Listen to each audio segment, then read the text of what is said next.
All about vulvas and vaginas. Hi, I'm Jen Elledge. I'm a sexual health expert here to help you talk to your kids about sex and growing up. Here with another book review, and its companion to All About Penises is the Vulvas and Vagina book as well. This is also written by the same author, Dorian, Solot, and Marshall Miller. Great, fantastic first body book for a young child to give them a little bit more information about their private parts of their body. All right, let's dive in. I'm going to read the inside flap here. It says head, shoulders, knees, and vulvas and vaginas. Young children are curious about all body parts. With bright illustrations, readable language, and a matter-of-fact tone, this guide offers readers information they need to understand how bodies work. All About Vulvas and Vaginas is a book that embraces body diversity, reassures kids, and provides caregivers with easy ways to answer the common questions that children have. Additional guidance for parents and caregivers includes more information on being an askable parent and how to talk to young people about sensitive topics. Let's jump in. Okay, here we go. Opening photo. She's looking down there. Maybe you have a vulva. Maybe you've heard the word vagina. Maybe someone in your family has a vulva. Maybe you're curious to learn more about vulvas and vaginas. They are very interesting parts of the body. Lots of people have vulvas. Vulvas can look a little different from each other. Vulvas are lots of different skin colors. However, a vulva looks is just right for that vulva. Vulva is a word for what you see on the outside. Teenagers and grown-ups usually have some hair on their vulva. Children don't have hair there. You can see a picture with a teen with a little bit of hair. Okay, here's our vulva. The vulva has two parts that usually cover up what's underneath, kind of like two doors. There are more parts inside. If you open up those outside parts of the vulva to peek underneath, some people have small flaps there. These parts have a special name, labia. Outer labia are the ones on the outside.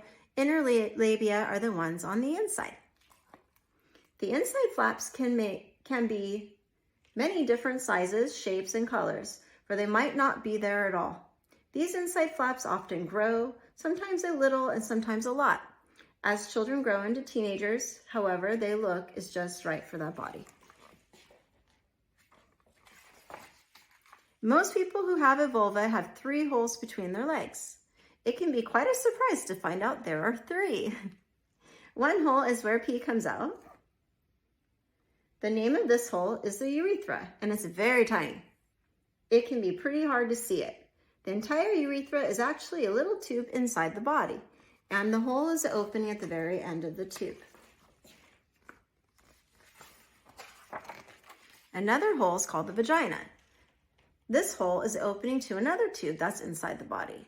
When a grown-up has a baby, most of the time the baby is born through their vagina. Some babies are born other ways, and that's fine too. Children's bodies aren't ready to have a baby.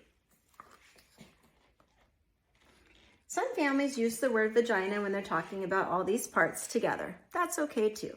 But if you want to be more official about it, the word vagina is the name for the opening inside the body. The third hole is behind the vulva.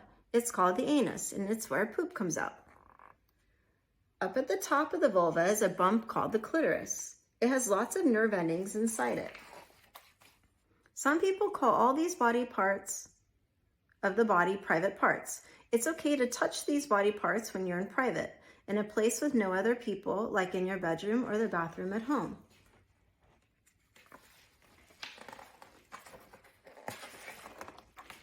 It's always okay to say no if someone else wants to touch these private parts. It's very important not to keep touching a secret, even if someone tells you to. If you aren't sure about someone touching you, or you feel mixed up, you may decide to talk to a grown-up you trust, like a parent, like a grandparent, teacher, or neighbor. Vulvas and vaginas are just parts of the body, like elbows, chins, or toes. But they are also pretty special. They do things that no other body part can do. And it's good to learn all about vulvas and vaginas. All right, and that's the end. Very simple, straightforward. There's a little bit in the back here for parents and caregivers, how to be an askable parent. Is this book only for children with vulvas? How about how babies are made, explaining vaginal birth, C-sections, taking care of vulvas and vaginas, like other stuff you can be adding in as you're talking. Reducing the pain, the risk of pain and itchiness, why teaching young children they have a clitoris, not just a vulva. There's a little thing on about masturbation, about intersex bodies, and about private parts and preventing sexual abuse. So, and there's even some recommendations for books and stuff like that on the website. So great book. First book about vulvas. If you have a young child, like 4 to 7, I think this is a great book to read with them and answer the questions and see if they're interested or what they think, right? So anyhow, I love it. I love it. Go get it. All about vulvas and vaginas, a learning about bodies book by Dorian Solot. Thanks for listening in. Again, I'm Jen Elledge, here to help you talk to your kids about sex and growing up, and I'll see you in our next review. Bye-bye.